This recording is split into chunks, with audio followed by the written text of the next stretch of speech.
தமிழ் உறவுகளுக்கு நெஞ்சார்ந்த திருக்குறள் வணக்கங்களை இனிதே உரைத்துக் கொள்வது உங்களின் அன்பு தோழன் பா. மூவேந்திர பாண்டியன். இன்றைய பொழுதில் நாம் நாளொரு திருக்குறள் வரிசையில் பொருட்பாலில் 89வது அதிகாரமாக உள்ள உட்பகை என்ற அதிகார தலைப்பின் கீழ் அமையப்பெற்ற 888வது திருக்குறளை பற்றி இன்று நாம் அறியப் போகின்றோம். உட்பகை என்பதற்கு உற்ற உறவுகளிடம் கொண்ட பகை என்ற பொருளில் இந்த அதிகாரத்தின் தலைப்பு அமையப்பெற்றுள்ளது. இப்பொழுது நாம் 888வது திருக்குறளுக்கு செல்வோம். அறம் பொருத பொன்போல தேயும் உரம் பொருது உட்பகை உற்ற குடி. அறம் பொருத பொன்போல தேயும் உரம் பொருது உட்பகை உற்ற குடி.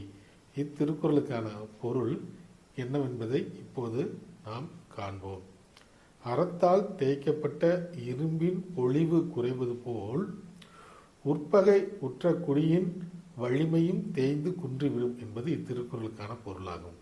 மீண்டும் பொருள்: அறத்தால் தேய்க்கப்பட்ட இரும்பின் பொழிவு குறைவது போல் உட்பகை உற்ற குடியின் வலிமையானது தேய்ந்து குன்றிவிடும் என்பது இத்திருக்குறளுக்கான பொருளாகும். ஆம் தோழர்களே, நாமும் வள்ளுவரின் வழியினை பின்பற்றி வாழ்வில் எப்போதும் வெற்றியே காண்போம். நன்றி, வணக்கம்.